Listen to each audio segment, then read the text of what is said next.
Hello everyone, welcome back to my another mini blog. তো দিনটা ছিল 1 জুলাই, আর তোমরা তো জানোই 1 জুলাই ছিল আমার একটা ফ্যাশন শ্যুট, যেখানে ছিলাম আমি অ্যাজ এ গ্রুমার, যেটা লং ভিডিও আমি আগেই চ্যানেলে আপলোড করে দিয়েছি, তোমরা চাইলে দেখে আসতে পারো। তো দুপুরে স্নান করে লাঞ্চ সেরে আমি রেডি হয়ে গেছিলাম বেরোনোর জন্য। আর এত দুপুরে অনেকক্ষণ ওয়েট করার পর অবশেষে একটা টোটো পেয়েছিলাম, তো সেটাতেই উঠে পড়েছিলাম। তো তোমরা তো অনেকে আমার শো এর ভেন্যু জেনেই গেছো। তো হ্যাঁ, আমার শো হচ্ছিল রবীন্দ্র সদনে। আর তোমরা যারা আমাকে এই শো এর জন্য ইন্টারেস্টেড জানিয়েছিলে, তারা নেক্সট বার অবশ্যই আমার সঙ্গে কন্ট্যাক্ট করো। দেন দুপুর 3টে নাগাদ আমি পৌঁছে যাই ভেন্যুতে, আর গিয়ে শুরু করে দিই ওদের রিহার্সাল, বিকজ এটাই ছিল শো এর আগে ওদের লাস্ট রিহার্সাল। তো আমি ওদের শো নিয়ে প্রচুর এক্সাইটেড ছিলাম। দেন রিহার্সাল সেরে সবাই বসে পড়েছিল মেকআপ করার জন্য, বিকজ আর 1 ঘন্টা পর ছিল শো। দেন সবার মেকআপ কমপ্লিট হয়ে গেলে সবার শেষে আমি বসেছিলাম মেকআপের জন্য। ততক্ষণে ওদের ফার্স্ট রাউন্ড অলরেডি স্টার্ট হয়ে গেছিল, তাই আমিও মেকআপের মাঝখানে একটু উঠে গিয়ে ওদের ফার্স্ট রাউন্ডটা দেখছিলাম। দেন আমার বাকি ছিল শুধু হেয়ারটুকু, তো সেটা এসে আমি কমপ্লিট করলাম।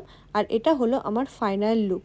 এটা ছিল আমার ইন্দো ওয়েস্টার্ন রাউন্ডের লুক। তোমরা কেমন লাগছে অবশ্যই আমাকে জানাবে। আমার টোটাল 2টো লুক রয়েছে, আর 2টো লুকের মধ্যে কোন লুকটা তোমাদের সব থেকে বেশি পছন্দ হয়েছে সেটা আমাকে কমেন্ট করে অবশ্যই জানাবে। দেন স্টার্ট হয়ে যায় second round, Indo western round, আর যেখানে আমার এন্ট্রি ছিল অ্যাজ এ গ্রুমার। তো অনেকদিন পর আমি আবার স্টেজে উঠেছিলাম, তো নিজের কমফোর্ট জোনটা ফিল করছিলাম। আর এই রাউন্ডের ড্রেসের কালেকশন ছিল ভারতী শাড়ি হাউসের। আমি ডিসক্রিপশন বক্সে তাদের ডিটেলস শেয়ার করে দিয়েছি, তোমরা চেক করে নিও। চলে যায় সেকেন্ড রাউন্ডের জন্য রেডি হতে, আর এটা হলো আমার সেকেন্ড রাউন্ডের লুক। কেমন লাগছে তোমরা কিন্তু অবশ্যই আমাকে জানাবে কমেন্টে। তো সেকেন্ড রাউন্ড ছিল আমাদের ওয়েস্টার্ন রাউন্ড, আর ওয়েস্টার্ন রাউন্ডের আমাদের প্রত্যেকটা ড্রেস জাস্ট ওয়াও ছিল। আর এত সুন্দর সুন্দর ড্রেসের ডিজাইনার ছিল, ডিজাইনার শাহরুখ আমান। তোমরা যারা বহরমপুরে থাকো তারা অনেকেই নিশ্চয়ই তাকে চিনে থাকবে।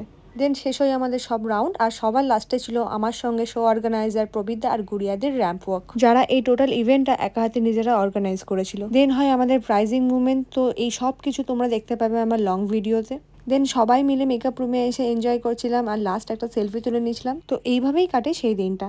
That's it.